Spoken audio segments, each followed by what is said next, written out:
Sharing my real story is terrifying. What if people don't respect me after? I hear you, and I know that weight. The hesitation that makes your chest feel tight. The mental tug of war between wanting to be seen for who you really are and fearing the judgment that might come with it. It's the kind of fear that keeps people quiet, second-guessing every word before it even leaves their lips. What if they see me differently? What if they don't take me seriously anymore? What if I lose the respect I've worked so hard to build? But here's the thing. What if sharing your story does the opposite? What if, instead of pushing people away, it pulls them in? What if your vulnerability is the very thing that makes someone stop scrolling, lean in a little closer, and think, wow, I needed to hear that today? What if, by owning your truth, you give someone else the courage to own theirs? The myth of the perfect persona.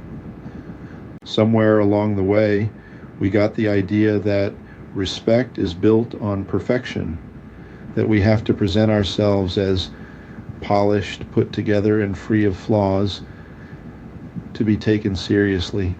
But think about the people who've impacted you the most. The ones who made you feel understood. The ones whose words stuck with you. Were they the ones who looked untouchable, or were they the ones who let their guard down and showed you a little piece of their soul? People don't connect with perfection. They connect with honesty, with realness, with the messy, complicated, beautifully flawed human experience. When you hide your story, you don't just protect yourself from judgment. You also block the opportunity to connect deeply with the people who need your voice the most. The fear of being seen. Let's be real. Being vulnerable is scary. It feels like standing in the middle of a crowded room, holding up a sign that says, "Here's everything I've been through. Please be kind." And the scariest part, you don't get to control how people respond. Some people might judge. That's the hard truth. Not everyone is going to understand your story, and not everyone will respond the way you hope. But their reaction says more about them than it does about you. And more often than not, the people who do judge are the ones who haven't faced their own truth yet. On the flip side, there will be people who see themselves in your story. People who feel a little less alone because you had the courage to speak up. People who've been waiting for anyone, to say the thing they've been too afraid to say themselves. So yes, being seen is scary, but staying silent, that's its own kind of pain. The kind that eats away at you slowly, making you feel like you're playing a version of yourself instead of actually being yourself. The stories we tell ourselves. Sometimes the fear of sharing our story isn't just about what others will think. It's about what we think. About the shame, the guilt, or the lingering belief that maybe our story isn't worthy of being told. Maybe it's too much. Maybe it's not enough. Maybe it's just irrelevant. But let me ask you this. If someone you loved came to you and told you your story as if it were their own, would you tell them to stay quiet? Would you tell them their experiences don't matter? Would you say, no one wants to hear that? Of course not.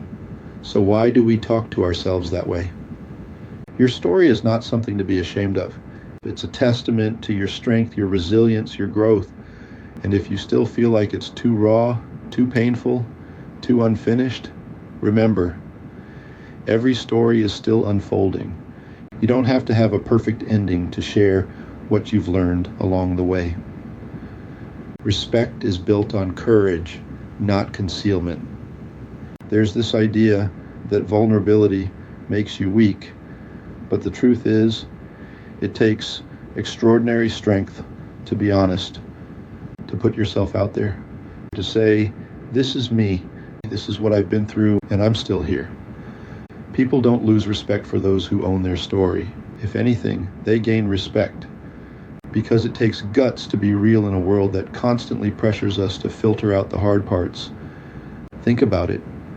When someone you admire shares a personal struggle or a raw truth, does it make you respect them less? Or does it make you trust them more? Does it make them seem weaker? Or does it make them human? That's the power of authenticity. It makes people lean in. It builds trust. It breaks down walls. And when people trust you, they listen, they remember, they care, finding the right way to share. Now, let's be clear. Sharing your story doesn't mean putting your entire life on display for the world to dissect. Vulnerability doesn't mean exposure. It means choosing the parts of your story that feel right to share in the way that feels best for you. Maybe that's through writing. Maybe it's through videos, conversations, or art. Maybe it's in private spaces before it ever reaches a public audience. Your story is yours, and you get to decide how and when you tell it. And if you're not ready yet, that's okay too. Give yourself permission to take your time. But don't let fear be the reason you never speak up at all. Your story has power. At the end of the day, sharing your story isn't just about you. It's about the person who hears it at the exact moment they need it. The one who's been searching for proof that they're not alone. The one who's been waiting for someone, anyone, to go first. So yes, it's terrifying. Yes, it's vulnerable. Yes, it comes with risks.